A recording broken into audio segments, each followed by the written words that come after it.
thought you had it. I do have it. Well, I do have it. Yeah, I mean, it's particularly helpful if you, it was actually one of the first books I read. But I think it's helpful if you have a business or you have a job, maybe.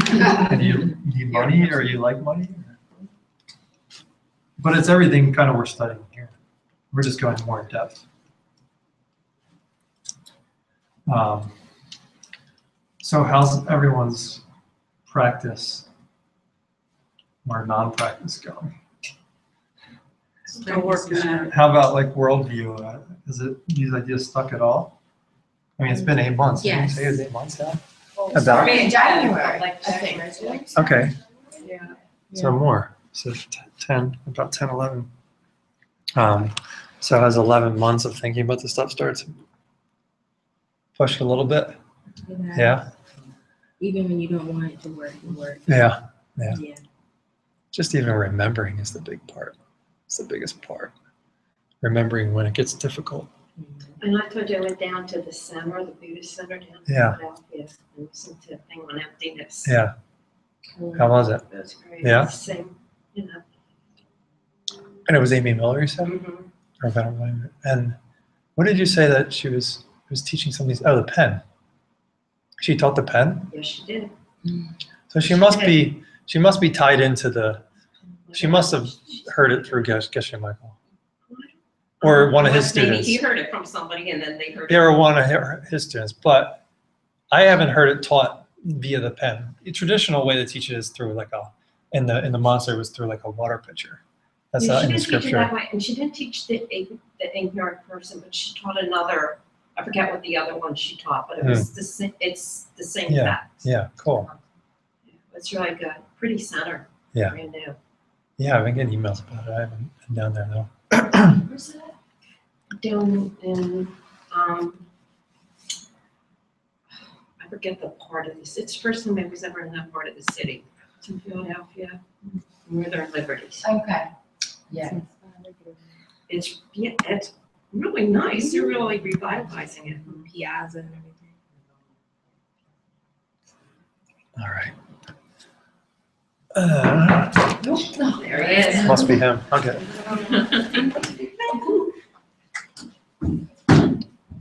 Hello. Password.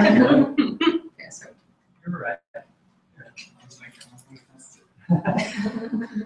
That one we're never.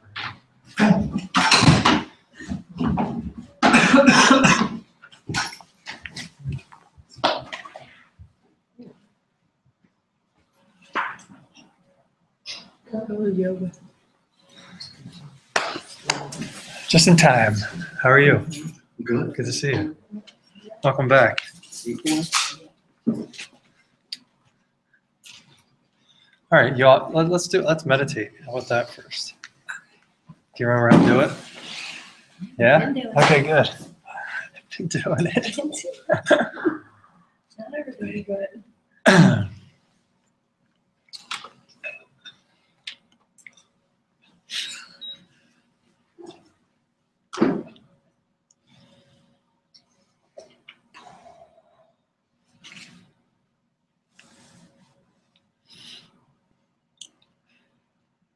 Just sit up nice and tall.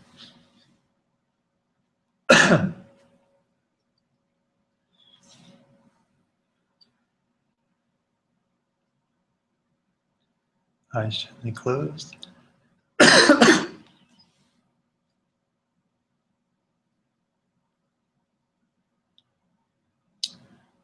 Draw the belly in gently.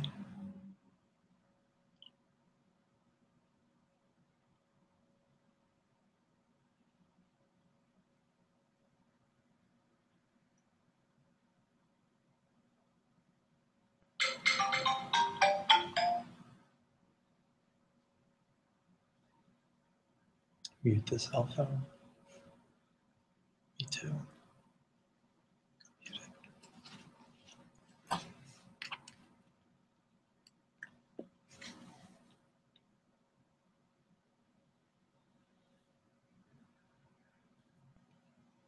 So just settle in.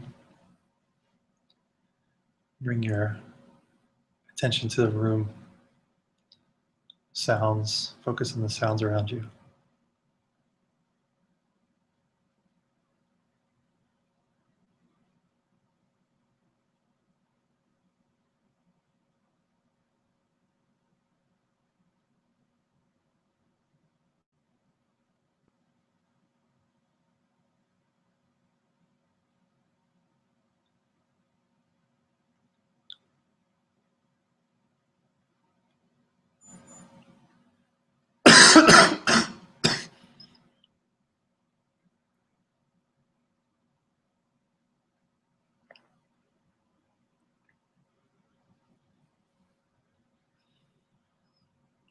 And then come to your breath.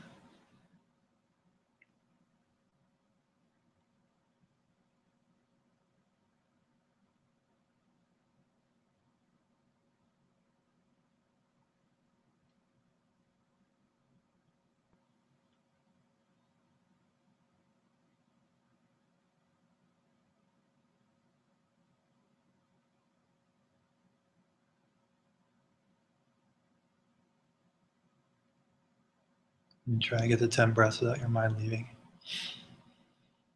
If your mind wanders, start your count back over.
Okay, we'll move through quick preliminaries, fairly quick. So first, is taking refuge. So bring to mind whatever you can remember from last course, your best understanding of karma and emptiness.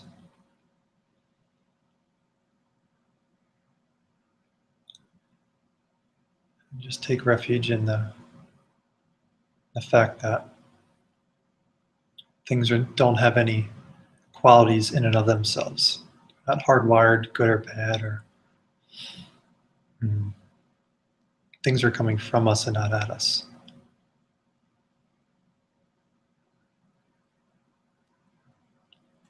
So if that's true, then taking refuge in that is ultimate source of refuge, shelter from pain, shelter from sadness, whatever it is.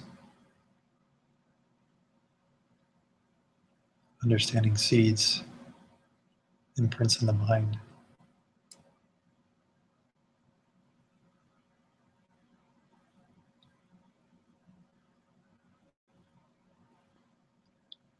And then generate bodhicitta. So bodhicitta is the Buddhist term.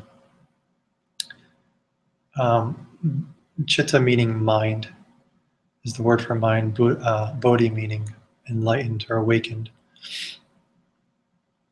But you can think of it as more, if the Buddhist term doesn't really resonate with you, then like you're going to make yourself a virus.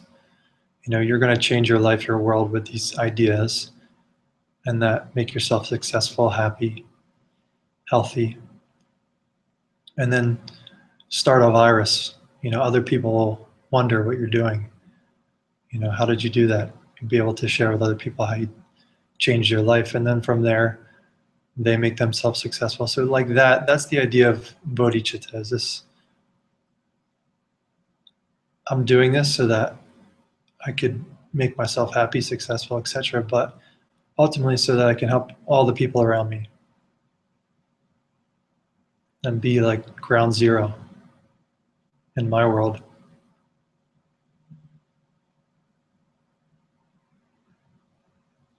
So make that your motivation for being here tonight.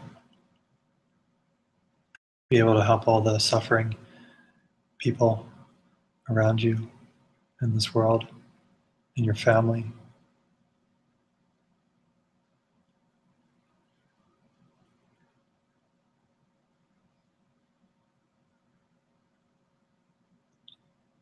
And then bring to mind a teacher or a holy being for you. So this can be anybody that sticks out as having some high qualities. So qualities, obviously, that you aspire to have yourself. And the more grand, the better here. So visualize them sitting in front of you. There's a big emphasis in this part of meditation that when you visualize your teacher or the holy being in front of you, that you make them real, not like you're looking at a photograph. See them breathing, smiling, even smell their body, the sense of their body. Just make it as if they're sitting in front of you. If you opened your eyes, they'd be right there. It can be a parent, a friend, or just somebody that has, of all people, maybe they're the best example that you have in your life.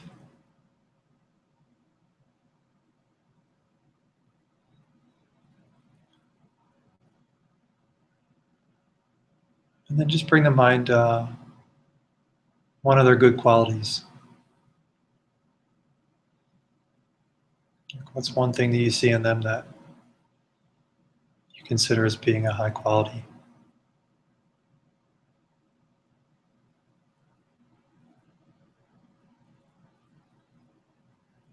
And just appreciate that. Appreciate that they're in your life, showing you that, being an example for you. And then make them an offering. So the best offering you can make is your practice. So even if your practice is spotty and you maybe meditated one day in the past month, offer the attempt, offer the trying, offer coming here tonight, meditating now. That's the highest offering you can.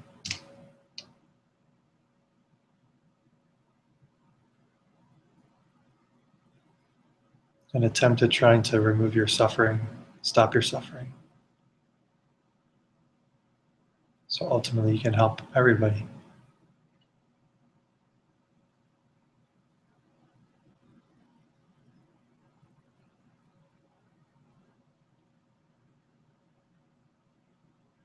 And now we'll do purification. So bring to mind one thing you did in the past 24 hours that wasn't the kindest thing you could have done. Some negative karma. And the first step is just recognize that if seeds are true, if karma is true, then that probably wasn't the smartest thing to do, because I just put a negative seed into my garden. And for sure that will grow. There's soil there, there's water, there's sunlight. Seeds is in there, it'll grow. So the attempt at trying to stunt the growth of these negative karmas is purification. So first is recognizing the connection between the negative thing you did and the potential for that or the certainty that will produce an undesirable result for you.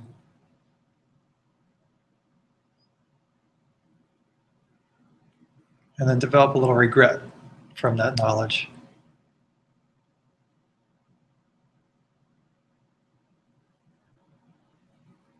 Maybe it's something that you're doing continually. You have a really, it's maybe not the biggest karma, but you just have a strong habit of doing it. Responding to certain people in certain ways, maybe. And just in meditation, think clearly that it's not the best way to react if karma is true.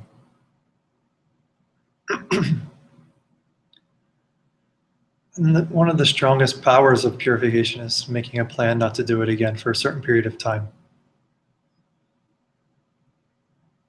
Make it a period that you can follow through with.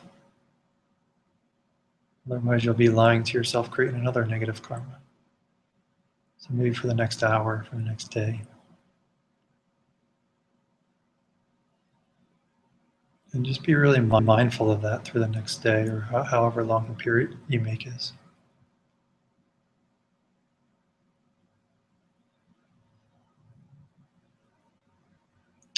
And then think of something you can do to counter that negative seed.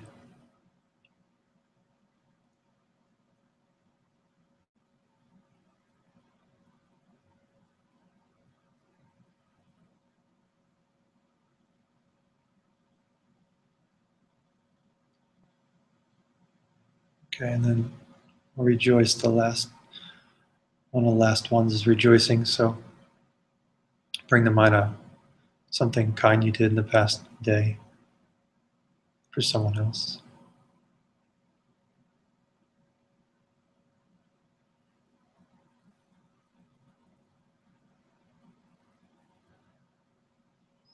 And just replay it, feel good about it, be happy about it. And not in a prideful way, like I'm better than you kind of thing, but in Dalai Lama calls it enlightened self-interest, enlightened pride, divine pride. Like, this is the thing that's going to get me to achieving the goals, is being happy about the good things I'm doing so that I can help other people.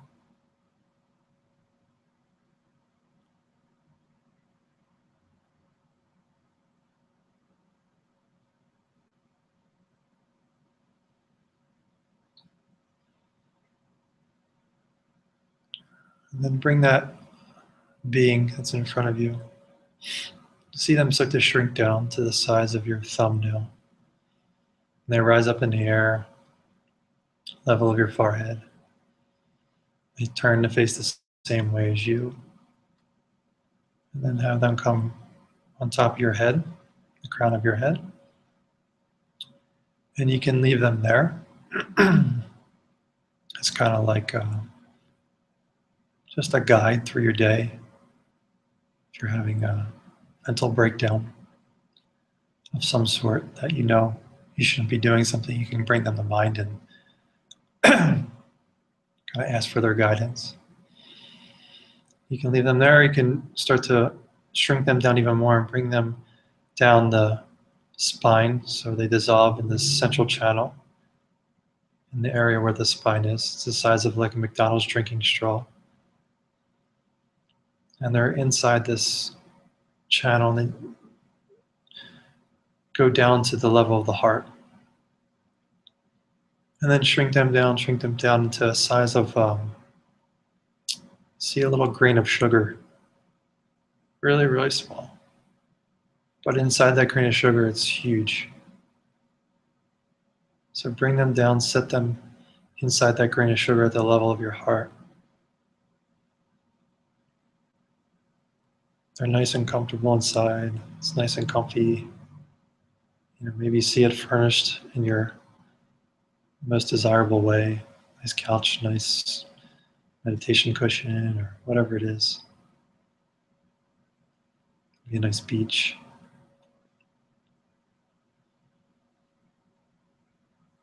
And then they're there with you to stay with you for the next day until your next session, or next few days until you sit again.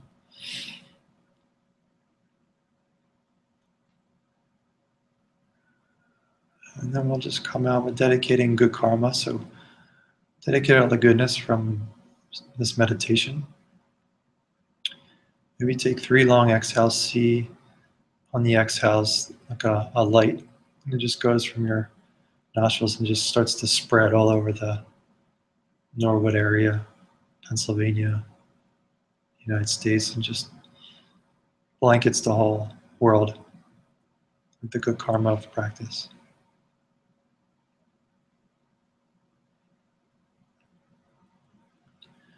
And then after you're done, you can open the eyes slowly.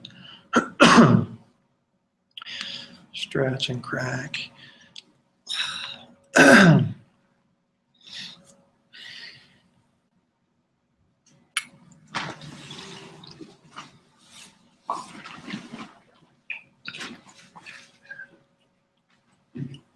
Y'all remember all that stuff? Some of it? Cold? Yeah, is there a chili? I'll just try it.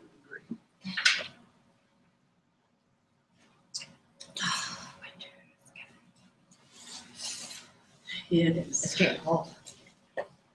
Someone just remind me to turn it off before we leave, because she had it off.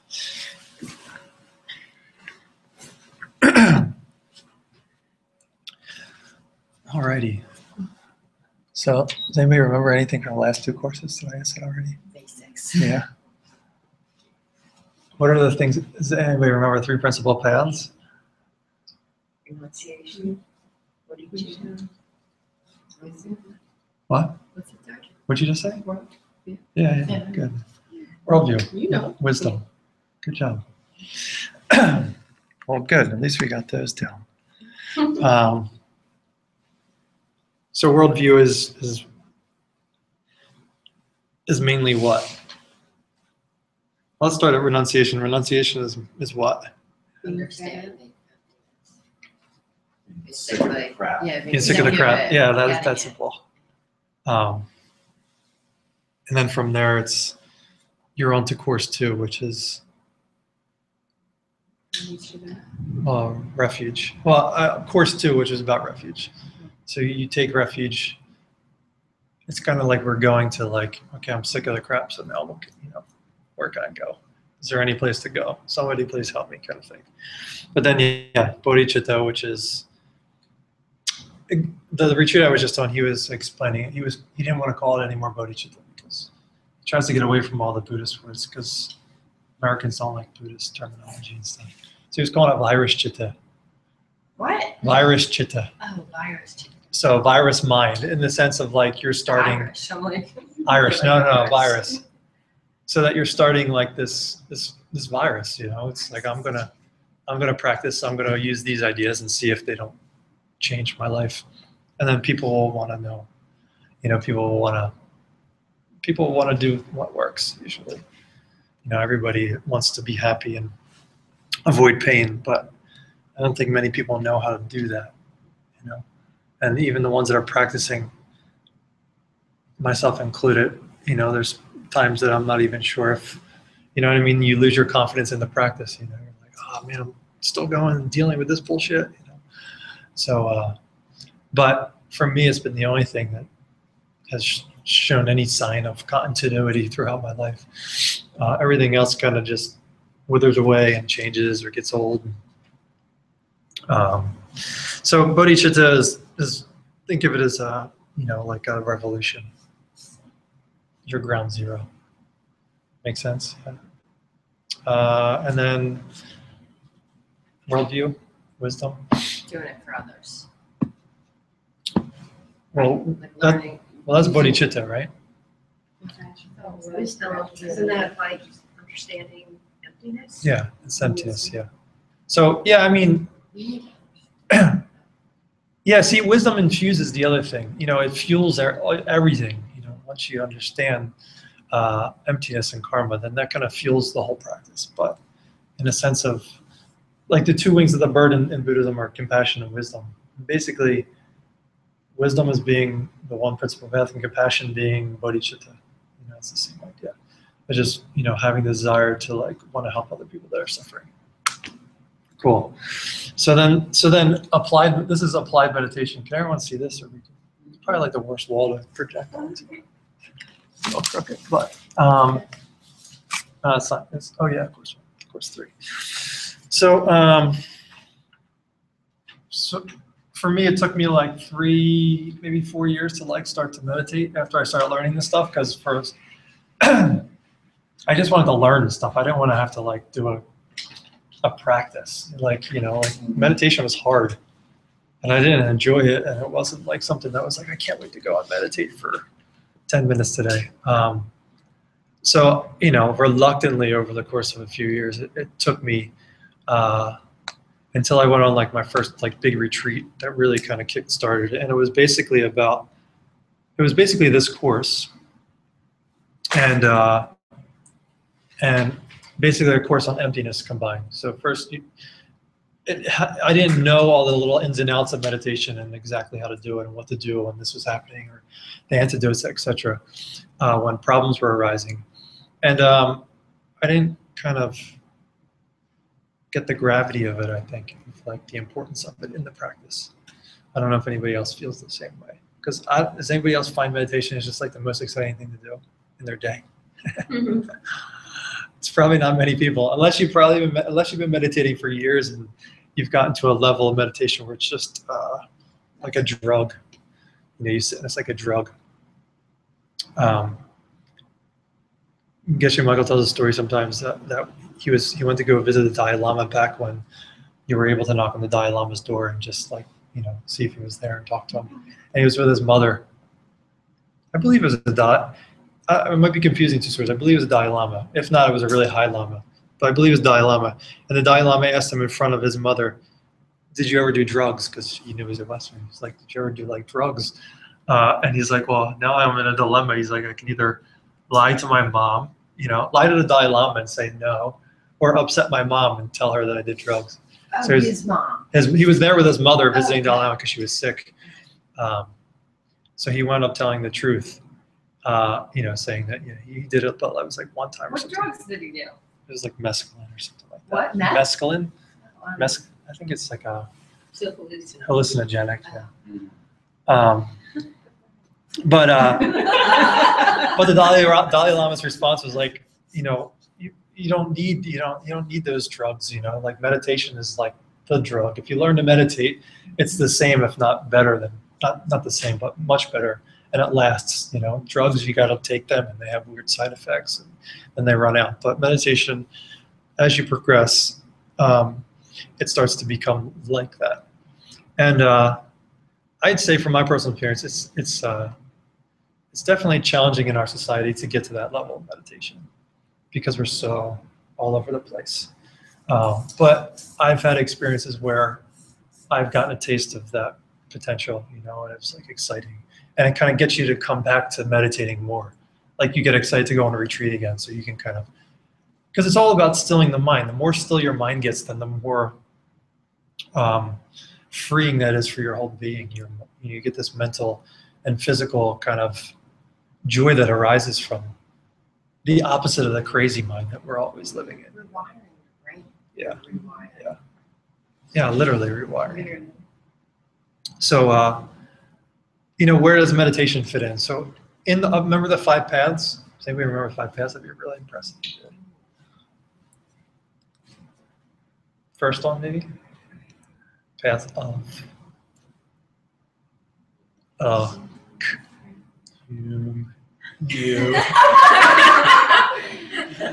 accumulation? Does that sound familiar? Yeah. That's a strange word, though, but path of collection, maybe. But the term is accumulation, and it just is this: you've reached the point of renunciation where you're sick of it, and you kind of are investigating a spiritual path. So renunciation gets you on these. You're not even on the 5 paths until you have a disaster in your life, pretty much, you know, of some sort. You know, whatever your disaster was. For me, it was anxiety.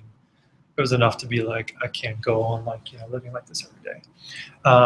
So path of accumulation is where you're starting to collect the good karma. You know, you start to learn karma. You start to learn about these ideas, and you start accumulating virtue. And the virtue you're accumulating is allowing you to step onto the second path, which is path of, what do you do before a big test? What's another word? Yeah. So then the path preparation is you're just learning more and more about the idea of emptiness, basically. So the accumulation, you can't understand emptiness without a tremendous amount of good karma. So the fact that you're here after 10 months and you have some idea of what emptiness is and karma and how that works is just proof that you have really, really good morality, or at least you did in your past life, but probably in this life, of course. So you're preparing for the big test, bless you. And the big test is path of seeing. That was the only one I knew was the path of seeing. That one's easy to remember. So, and that path of seeing is what? Yeah. Right, that's, I knew she was in the middle of So that's the what? What are you seeing? Present? Yeah. Empty, okay, Perception. yeah. Direct. So have you guys had a perception of emptiness?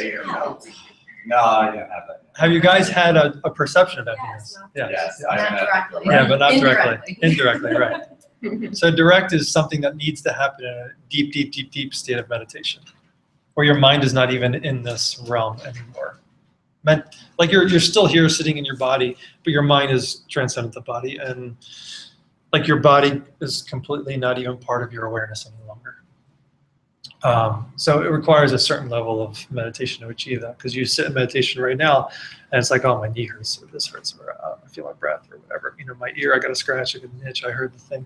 So it's all these, they call that desire realm. So that, as long as the mind's in the desire realm, you can't have a perception of emptiness, because it's a higher truth. It's an ultimate truth. And the direct perception of emptiness is the realization of an absence of something. Everything else is a positive, right? Like all these things we're experiencing from moment to moment are positive things. Emptiness is a lack of something. So as long as you're having a thought about something, that's a positive thing. If you're like, oh, I'm seeing emptiness right now, that's a positive thing, and it's not. It's proof that you didn't see it, because you can't be aware of yourself when you're having a direct perception of emptiness. It's kind of like, in Buddhism they call it direct perception of emptiness. In Christianity, I guess they would call it like communion with God, or the divine, maybe. Do you know that term? I've heard that over the years, just like this communion with a higher power of some sort. Like Moses did when he went. Yeah, I don't know all those stories, but it doesn't matter what religion idea you give it. It's this thing that transcends our experience that we have right now. And all different kind of traditions are just using different words to. Lama Rud says, I like this analogy. It's like we're all just like fingers pointing at the moon and thinking we're the moon. We're just fingers pointing at the experience, but we're not the moon. Everyone's fighting over this is the right way. This is what I got to do, and this is what you should be doing. If you're not doing it, then you're wrong. But you're all just pointing at this experience that transcends the actual person. It's something that you can only reference. You can't. Because it's an absence of something, it's hard to put in the words and talk about. So anyhow, so applied meditation, we need to learn to meditate in order to see that, for one. And before that, well, let's just do the last 4 paths. How about the after path of seeing is the, yeah, okay, good. Remember what that is? Practice. Practice. Meditating. That's pretty easy. But you're trying to get used to basically what you've seen. You've seen that that irritating people aren't coming at you, they're coming from you. But your whole life it's looked like they were coming at you, right? And you've seen directly that it's not the case. Right now you can work out logically, okay, they're not coming from me. They're not coming at me, they're coming from me. But that will break down really easily, really quickly, especially if you're not meditating on it every day, right? Like as soon as someone starts irritating you, the last thing in your mind is they're coming at me, or the last thing in your mind is that they're coming from me is a seed of my mind opening. You're just immediately on autopilot, like responding negatively back, usually. Well, hopefully not after 10 months. Okay, good. But the stronger you start to meditate and bring these ideas to mind, then the more stronger your response, the stronger your response will be in those situations. So, in the path of habituation, you've seen that directly, and nobody can tell you differently at that point. You become like an Arya, that term. And another word for it is a stream enter, and they say the term refers to that you're now in the stream indefinitely. 100% you will get out of this circle of suffering, samsara, which you've been in since beginningless time. So beginningless for infinite, you can't even wrap your heads around that. But you've never the proof that you're never had the direct perception of emptiness before is that you're still here. Because if you had it before, you would they say it's potential that you could have had it in a past life, but usually those seeds would ripen like when you were old enough to realize what was happening, like maybe in your late teens, early 20s. This is what I've heard before. But that doesn't mean that you can't see it in this life. But you would have another perception. The idea is that you would have another direct perception in this life. But they say a maximum of 7 lifetimes to get out after you have the direct perception of emptiness. So on the path of habituation, you're habituating your mind to what you've seen over and over again. Trying to convince yourself that the way that you're seeing things and the way they really are, there's a problem, right? That makes sense? The irritating person seems like it's coming this way, and the way they really exist is there's a problem there. And then the last one is path of Then we're learning that's just basically Buddhahood, where you kind of put all these books away, stop studying, because you reached the goal. So in order to progress on on all 5 of those paths, and 1 and 2 you kind of flicker between. It's not like you're on the accumulation and then it just transfers to preparation. It's like you're constantly accumulating merit to understand, get more teachings, and then you're from those teachings you're accumulating more merit. You know what I mean? So they're not like that until the path of seeing. Those 2 are kind of flip-flop. But in order to move from particularly path of preparation to the path of seeing, that can only be done in a deep state of meditation. So as long as you just want to stay in the path of preparation your whole life and don't learn to meditate, then you'll just for sure be stuck, in the realm of samsara for infinitely more time, which is the unfortunate thing. So the only thing that can get you out is you got to learn this tool that you take all the stuff that we're studying and thinking about, and then using that as a microscope and dissecting and trying to get to your mind to a certain level of stillness to where you can have that perception. Does that make sense? Yeah. So it's important then to learn, okay, what meditation, what is it? Okay, I just sit and close my eyes, but there's a lot more to it to make it go well and successful. Like if you're sitting every day or occasionally, there are certain things, if you're doing them, you're going to have a better meditation session than if you're not doing them.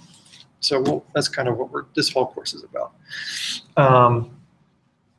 So I just briefly will just kind of go over just the classes. So first one, class 1 and 2, because the way he did these originally was in a 2-hour class, so we're only doing an hour.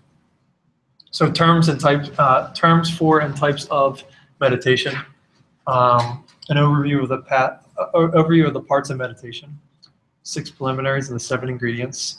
So you all know these, hopefully, we've done them a few times in here now. It's preliminaries, which we just did.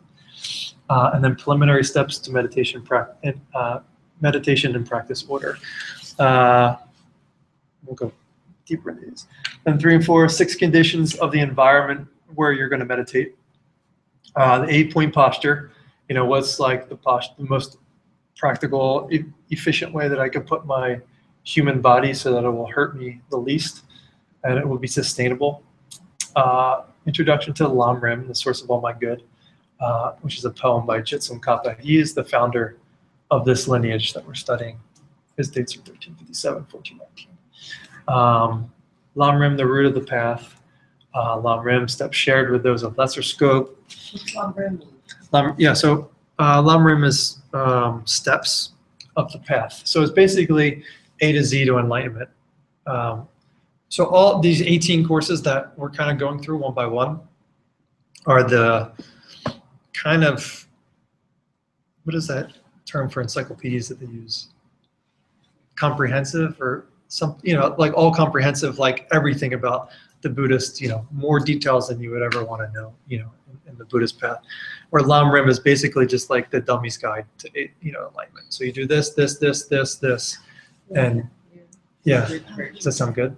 Yeah, remember we talked about, you said there's a couple different schools of learning, like the really intense, detailed, every bit, Yeah. and then the more like long. Well, I would say two ways of like teachings, and basically Lamrim is just really it's like the dummy's guide to enlightenment. That's what the retreats that I've been going to for the past like 6 years now.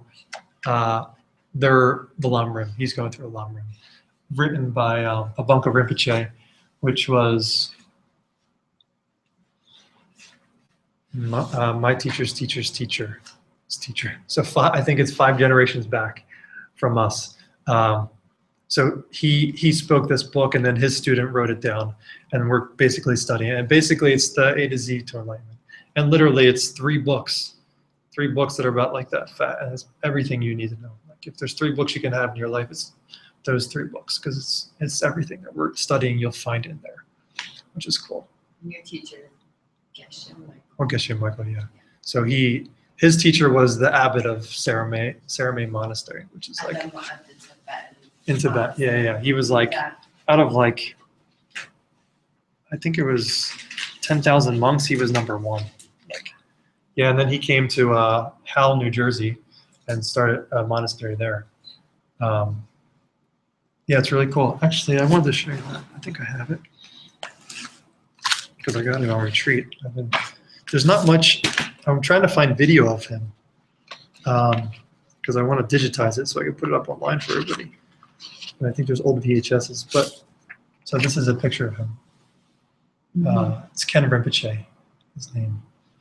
But yeah, he was like one of the top monks in all the monasteries. I think it was like 10,000 monks. He was number 1, and apparently he was an honorary kind of monk.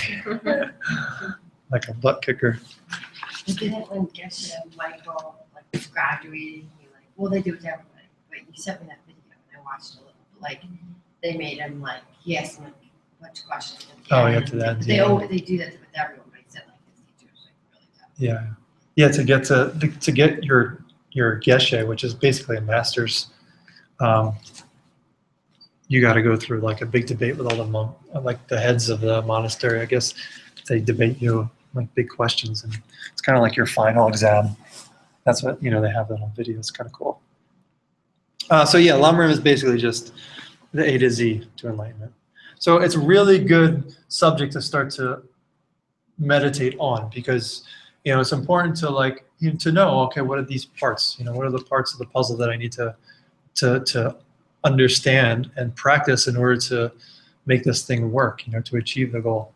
So it would be important, if you're going to repair a car, to have some sort of manual and know how the car works first. You can't repair a car if you don't know how it works. So basically that's what that is. And then the last, and I don't know if we'll cover these exactly in this order. I haven't completed all these, the outlines for the courses yet, but these are just the subjects that we'll cover. And then the 5 problems and 8 corrections of meditation. So remember that poster? It's somewhere around here, that meditation poster. So that's basically a depiction of that. We'll study that. And then the last is Lamrim share with those of medium scope. Oh, that's not the last, that's for 5 and 6. And then 9 stages of meditation, which is also that poster.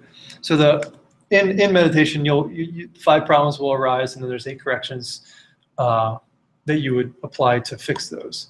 And those will allow you to get through the 9 stages of meditation. So you use different, when the problems arise, you use different antidotes to correct, which will progress you up and up of the 9 levels of meditation.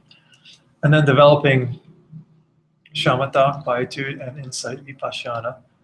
Anybody heard these 2 terms? See, we're there. If you do yoga, like if you go to yoga studios and stuff, like these are Sanskrit words for these states of mind, and like I heard them loosely, like even on Netflix. There's like actually I think Roxy said she just played it here. It was called the Dhamma Brothers. It was about teaching meditation in prison, but they teach a meditation called Vipassana, which is said to be this, which is basically where you're just trying to like get this complete stillness of mind, perfect stillness of mind, which isn't 100% correct. You know, it's translated here to insight, and insight is typically referring to emptiness, insight on emptiness. Quietude is referring to single-pointed concentration, shamatha. So when you combine those two, is what we're trying to do. Is combine vipassana and shamatha, and that's when you can have the direct perception of emptiness. So if you just have single-pointed concentration, you know, perfect meditation, but you don't have the emptiness, the understanding of emptiness, then you won't, you know, like to have a direct perception of emptiness is going to be like winning the lottery. You know what I mean? Like for that magically just to pop into your head without having studied and worked on it, you know, probably slim to none. I'm guessing you can have some seeds in there from past lives, you know, maybe that could ripen. But what we're trying to do is develop our understanding of wisdom, which is insight, and quietude, which is our meditation. And then last is steps shared with those of greater scope in the long run. And then concluding prayer. So that's just kind of an overview. So then we'll just, we got like 20 minutes. So this is the first, I do have this for y'all. Where are they at? Out there. These are just, if you just want to pass them around. It's just basically the overview of the course, just so you can kind of become familiar with or refer to it if you need the help and then you forget something.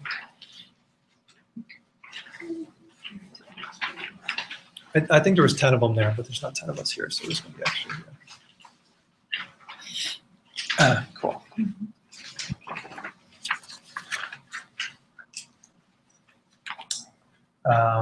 All right, so let's see what the first one is.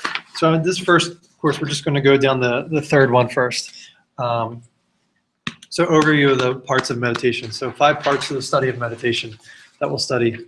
And these are coming from a commentary from the Lamrim Chema, which is the book written by Jesam Kappa, which is Lamrim. That's Jesam Kappa, if you've ever seen,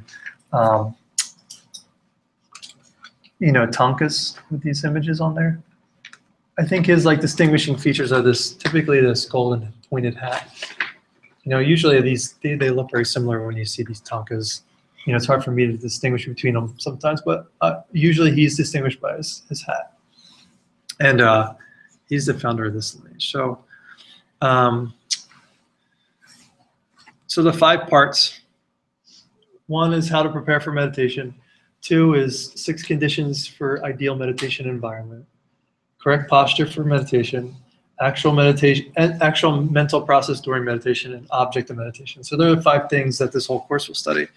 And the first one, I have some pictures here too. So how to prepare for meditation. 6 preliminaries and 7 ingredients. So we learned 6 preliminaries and 7 ingredients. So we'll kind of dissect them so you can learn, you know, which of the, we're doing these in the preliminaries. That's the idea of the preliminaries. These are the preliminaries. And within one of the preliminaries, 7 ingredients lie. So we'll learn. But I just, That's your table. this is my like altar. So part of it is preparing, part of the preparation for, you know, one of the preliminaries which we'll go through is creating kind of like, you know, an environment, creating an altar of some sort. I think I have it later, but I just put some photos in here so you guys could somewhat remember. So the next is 6 conditions of surrounding environment. So just things that kind of lifestyle things that will help you meditate better if you shift a little bit your lifestyle. And this for me was just like a picture of like living simply, you know. Say, is that your room? That's No, it's not my awesome. room. No. Yeah, I don't have that much free space in my room. But you know, one of the things is like, you know, not having a lot of clutter, you know, like we'll go through the 6 conditions, but one of them is like trying to live more, not, it doesn't have to be minimalistic, but you know, the more shit you have, the more it's going to cloud your mind is the idea. You know, the more you'll be just every little thing you own in your house, a part of your mind knows where that's at. It's taking up some like RAM, you know. On my computer, I have this little RAM calculator, how much memory is being used. And today I maxed out and the whole computer crashed, right? So it's kind of like that, you know, with the computer, you know, you only have so much capacity for things, and the more stuff you have stored in your RAM, the more the system's unstable, you know. That's the whole idea, I guess, in some sense, behind the minimalist effort, minimalist movement. Were you talking to me about that before? Mhm. Yeah. Well, that's so many people are going to like these tiny houses. Yeah. Now. Yeah. So that's one of the parts of the 6. It doesn't mean you got to live with nothing. It's not the idea. But there's a line where it becomes too much. You know, is it helpful? Is it something that you're using, etc. And it helps you like not to always want more. Yeah. So, you know, when we have these attitudes, then, you know, they just will disturb your meditation. In the practice of meditation, these certain conditions that you have around you will disturb your meditation. Because like you'll be sitting there and you'll be like, oh crap, did I forget to bring the thing and it's raining right now, you know, and you're worried about something out in the backyard or something, or a zillion things maybe going through your head. Bodily posture. So this is the perfect posture for meditation. So we're all going to have to learn that. So, and this is going to come from Kamalashila. He's Master Kamalashila taught like a whole thing on meditation. And basically just the story of Kamalashila it's from the 9th century. And he taught that meditation should have an object, a substance, a virtuous object that you're putting your mind to. And then I think it was the Chinese that said that, no, it's just single point. You just bring your mind to your breath, you know, focus on your breath or a candle or whatever. I think it was mainly breath meditation. And the way they decided, you know, whose idea the country was going to follow back then is they would have a debate where all the heads of the country came. And so basically in Tibet, they had this debate. And after like 2 or 3 weeks of debate, the loser would have to join the winner's side. And Kamalashila won. And the idea that meditation was just focusing on your breath was kicked out of Tibet, you know, since then. So really big, especially in Tibetan Buddhism, is you got to have content to your meditation. You know, you heard me say that, because you're rewiring, you're reprogramming the mind. You know, you're habituating your mind to something, and habituating your mind to your breath is not going to do much good for you. Right? 4 is mental process. So this is, again, these are the stages of meditation. 1, 2, 3, 4, 5, 6, 7, 8. Wait, 1? Oh, yeah, 1, 2, 3, 4, 5, 6, 7, 8, 9. And then up here, this is like you're flying. Oh, this isn't 1. Oh, yeah, there's 1 there. So these are just different levels. Monkey, elephant, we'll go in depth about this, but monkey and elephant are the two problems that come up in meditation, which is elephant is dullness, monkey is agitation, sometimes called monkey mind. And then this is, can you all see that? It's like a monk chasing after a monkey and elephant there. Mm-hmm. I know it's kind of small. But, so the monk is basically yourself, and you're trying to chase after the mind. You're down here. In the stage 1, you're down here, the monkey and elephant are just gone. You know, that's kind of the mind when you first start. And then up here, you know, the monkey's gone, and there's still a little bit of elephant here. Eventually, you're riding on the elephant. Eventually, you drop the elephant and drop the monkey, and you're flying.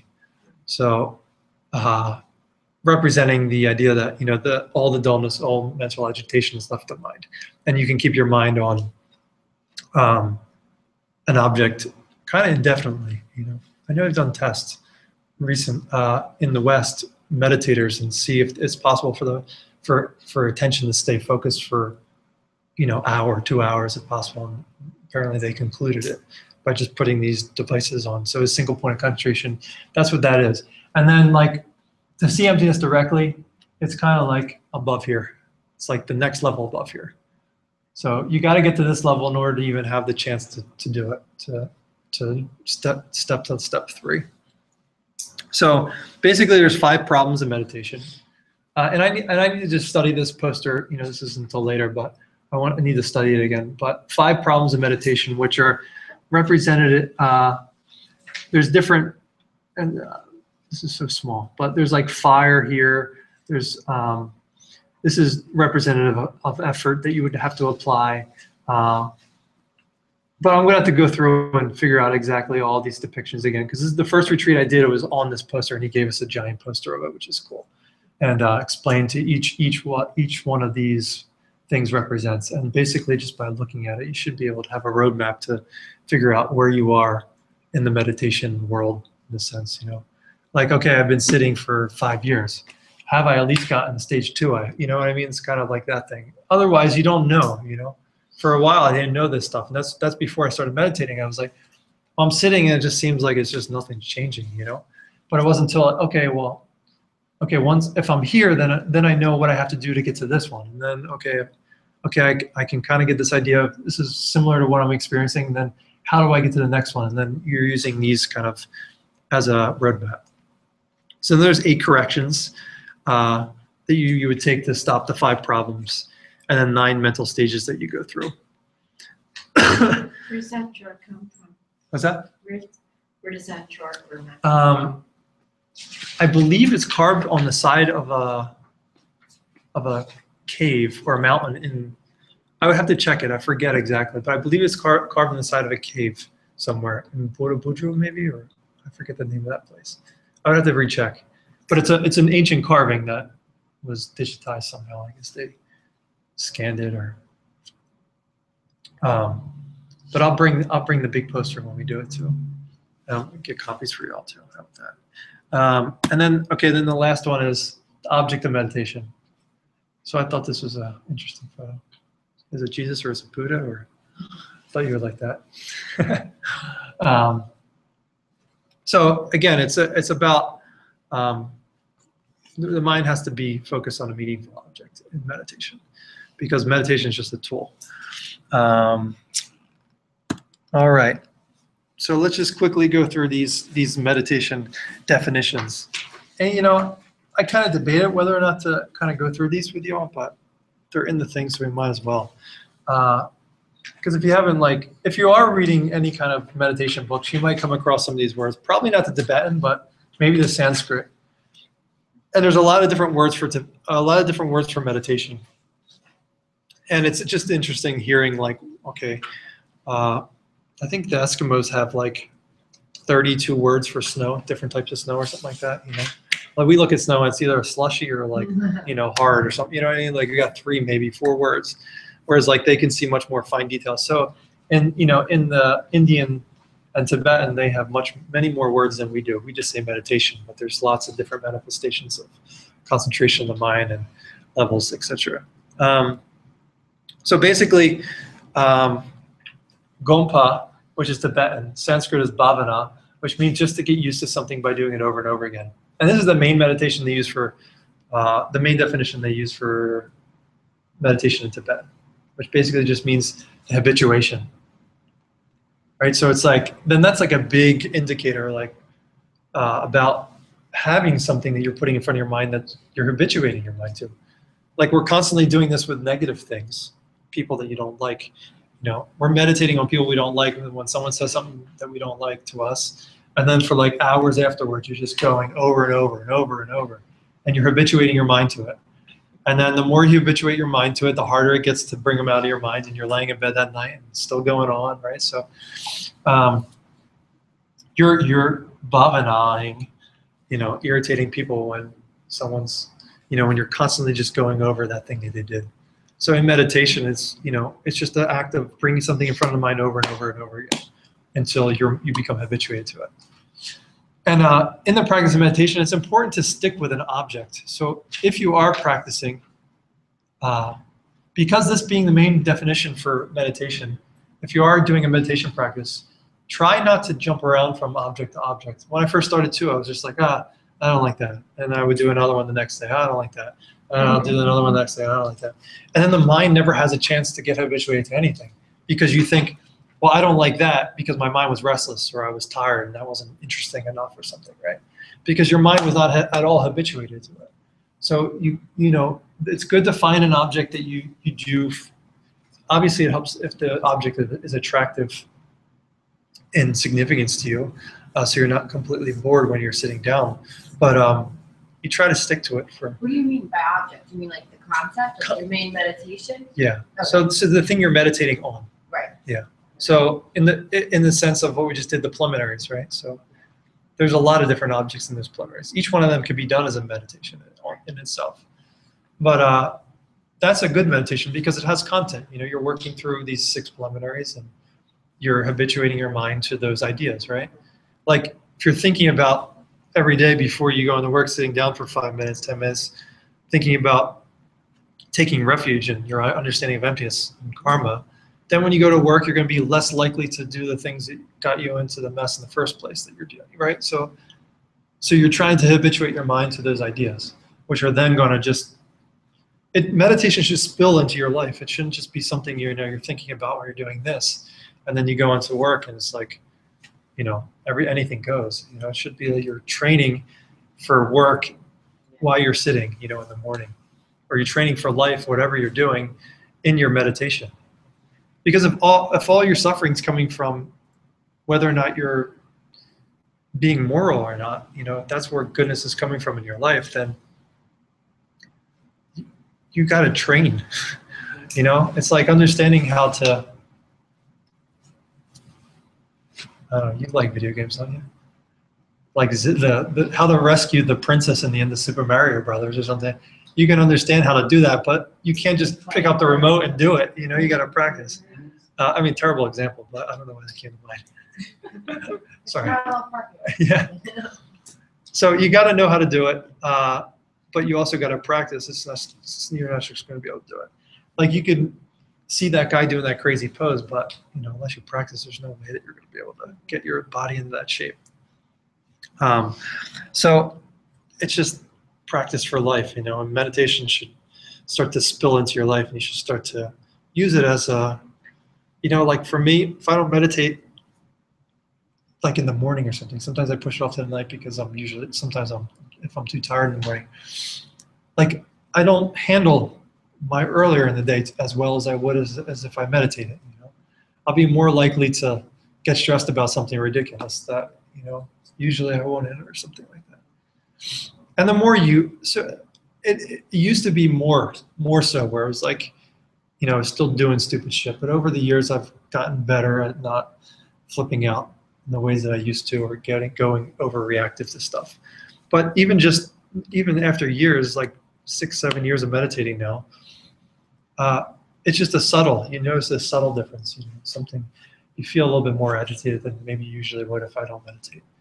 But to go, and I really notice it if I miss a day or two, especially 2, like everything gets thrown off. And it's kind of, it's almost like your world just starts to fall apart around you, it's kind of your meditation holds your world together in a sense as you start to practice more and more. Because and I see it, one of my friends, he struggles with practice and, with time, and I just see it when he's practicing, he's just a normal person, and then when he's not, it's just like his whole world's falling apart, And you have it in your mind. If you're doing it, then even if you're not doing it to like your satisfaction, or maybe you can't do it for like 30 minutes or whatever, then you have it in your mind. So then when if, for instance, for me, I've been catching myself, like not reacting how maybe I would have before, being like, okay, I did this before to someone else, like I perpetuated this. So yeah, that only comes from meditation. Yeah. Without it, you would never even think about that. It's hard to give advice now. I'm at that point. My husband just said something the other day about his boss. How everyone doesn't like the boss, and the boss is like giving like really hard, just making their jobs a lot harder. And so I'm like, I was like, think about that differently. And he's like, no, he's an asshole. I'm like, babe, no, think about it differently. And I didn't know how to explain it like to him, but Yeah, I guess that's still laying the foundation. Yeah, no, I mean, it's good to I know what, I mean, it's still like that for me, you know, like, I mean, you guys want to listen, which is awesome, you know, and it feels great to like share this stuff with people who want to listen, but to people who don't want to listen, you just want to bang your head against the wall a little bit, you know? Yes, you do. I mean, They just don't see Yeah. it. They just don't get it. Yeah.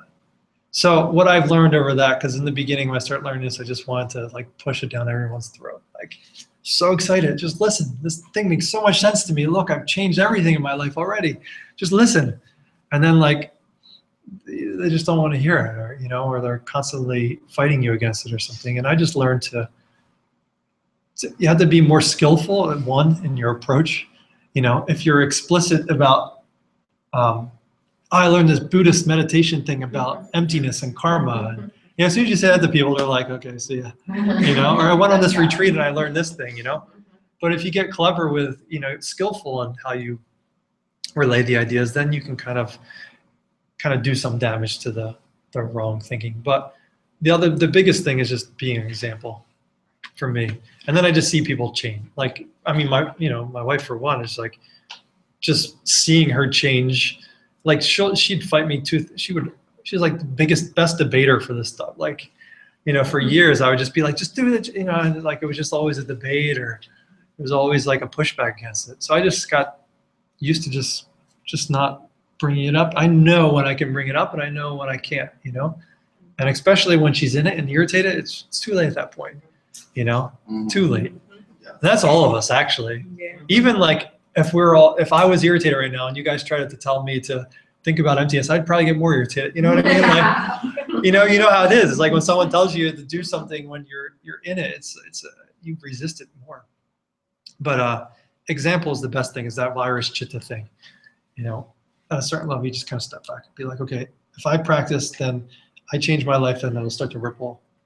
It really does. Ripple better than Yeah. virus. Ripple. Yeah. The virus has a very negative. Yeah. Ripple I chitta. mean, even like revolution. Yeah, a revolution. Yeah. All right, revolution it is. You know, All right, so cool. We didn't get through them all, but that's the first one. There's a bunch more. So Bhavana is Sanskrit and Kampa is. Gompa is Tibetan. Gompa. Bhavana. Bhavana is that word. Yeah, so I just like, this has always kind of stuck out to me of all definitions, that, you know, habituation of meditation, that makes more sense. You know? And you're doing this all day long with everything, you know, like, was that? Willpower. It's like such Yeah, a just- big To habituate, you mean? Yeah, it's hard, you're saying? willpower. Just it's Yeah. hard to like. Sometimes when you're in a habit, you already have a habit. Oh, the habits, right. You have to break Well, you're your own fighting habits You're to trying create be new ones, yeah. consistent with the new habit to Yeah. keep Yeah. it going. And it's the hardest part. Yeah. Yeah. Because some days it's easy, some days it's Yeah. not. But it's like the hard days, that's when it matters the most. Yeah. And you really solidify the habit. But usually habits take, you say like 30 days, right? 30 But- days. oh, no, Is it 30 days straight? Yeah. 29 is Thirty development. And in my experience, it is kind of like that with meditation. And if you fall off of the wagon a little bit for a few days, then it gets even harder to get back up sometimes, you know, Yeah, it's Yeah. the same thing with like working out. Yeah. Going to Yeah, the right. gym, yoga. eating healthy. Once you're in it, you're Yeah. eating healthy. Yeah, Yeah, like yeah. once you're in it, you're in it. Yeah. Like, Yeah, yeah. and you really feel the benefits of it. You're like, this is why I did this. Yeah. But it takes That's a while good to because get that's coming up. Is one of the 5 problems of meditation is laziness. And the way to get out of it is to think about the good benefit, you know, to think about the good things that will come, you know, and then when you're in it, then it's easy to meditate, you know, like when you see the good things happening, like you just said, then it's easy. Then you're like, of course I want to go out there without sitting, you know. But in the beginning for me, it was like once a week, that was plenty, you know, I sat for Yep. 10 minutes, you know, like I'm good, I'm you know. good. But I wasn't, you know. I'm gonna be able to ride this 10 minutes all Yeah. Yeah, but 6 days, a 6 times a day book, that's been challenging. for me. Yeah. I mean, to be honest, it's challenging for me too. Yeah, I have to do it, I have to start it a different way. And just write down maybe when I catch certain things. There's an Like app. 2 There's an weeks worth. app that I can show you, which is pretty handy. Okay, what is it? If I have new friends, I can download stuff. Which I kind of use for the it's a struggle, but I still use it when I can. It's always with me. I'll show you two things, but I just want to, everybody wants to go. It's Friday. Thank you all for coming. But if you're interested in the 6 times a day book, there's an app that on retreat that I go to, there's a lot of Chinese people that come because Kishimoto teaches a lot in Asia. And there's a lot of Chinese people, it's actually embarrassing. There's probably 60%, 70% Chinese people compared to Americans. There's probably 10% Americans.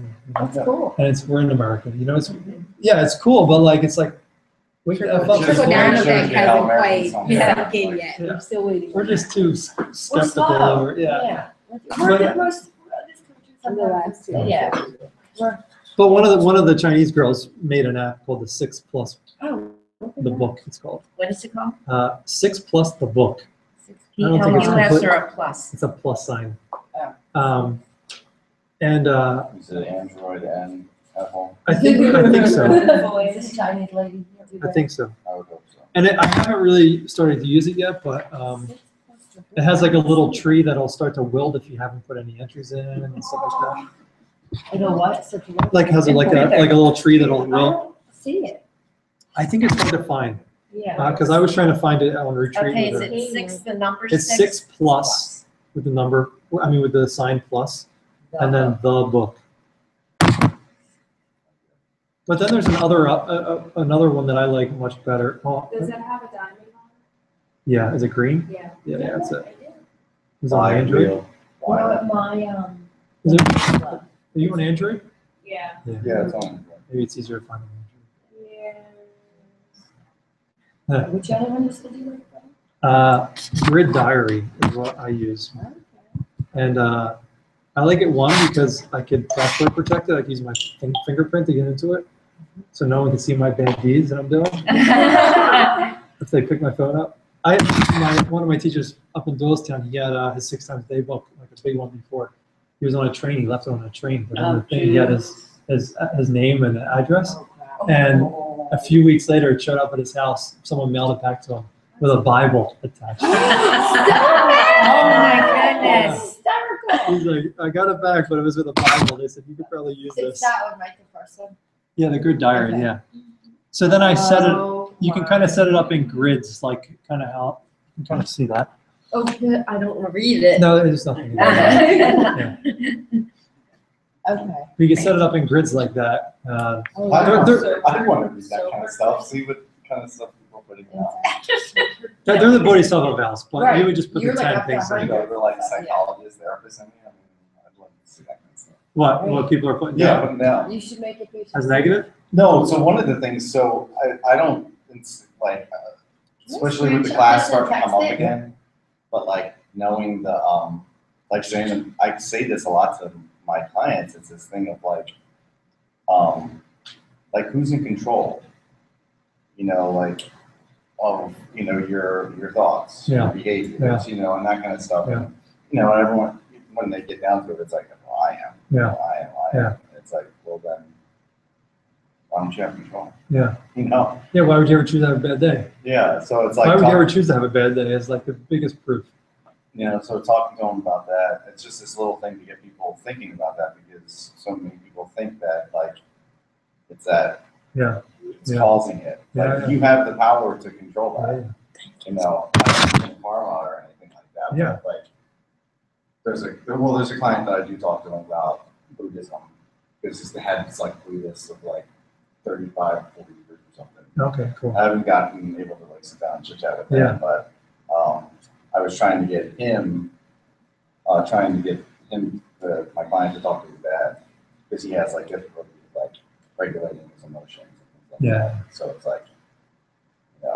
being more in the moment and Yeah, being more self-aware, you can be more aware of your body and how you're feeling and then how you're going to react to the world. So I'm See, the crux of it is you can't change your behaviors in the present. It's too late. Yeah. It's too late. You're in such a unique position to share these kind of things with people, you know what I mean? Because people look to psychiatry and psychology Mhm. as their science, But, it's how can you take these things which have been around for a long time and And they're Incorporate incorporating Huh? psychology. Yeah, right, yeah. And these theories, Yeah. like Yeah. cognitive behavioral therapy is, oh my God, based on this Yeah. concepts. is to do Yeah, it's like seeing this and reading about it, I'm just like, wow, like, yeah. So you didn't invent anything back. Like, Yeah. I'm sorry. It's cool. But yeah, it's a great position to be in. I mean, because you can really help people. Because you have people that want to listen to you. They're coming to listen to you, right? Well, the idea, yeah. Ideally. People fight Yeah, against it. yeah. Constantly, families constantly. So how do you take the religion out of it, you know? Oh, yeah, I don't say Yeah, that. yeah, not yeah. that kind of stuff. Because it'll just shut them right off, I'm sure. You just can't. I don't mention. And I don't know. I don't even. I just telling the class, yoga class today, I don't call it Buddhism, but that kind of like is like, it's not. It's it a isn't. philosophy. It's just just if you have a mind, then you should think about these things. You know. You don't have to be a religion. You don't have to be this religion, that religion. You could supplement any religion you are. You know. Yeah, I think people have this idea that you got to switch, or like I can't be a Christian and be a Buddhist, or like I have a Jewish friend that's like super Jewish, like does all like the stuff. I don't even know half the shit. yeah, like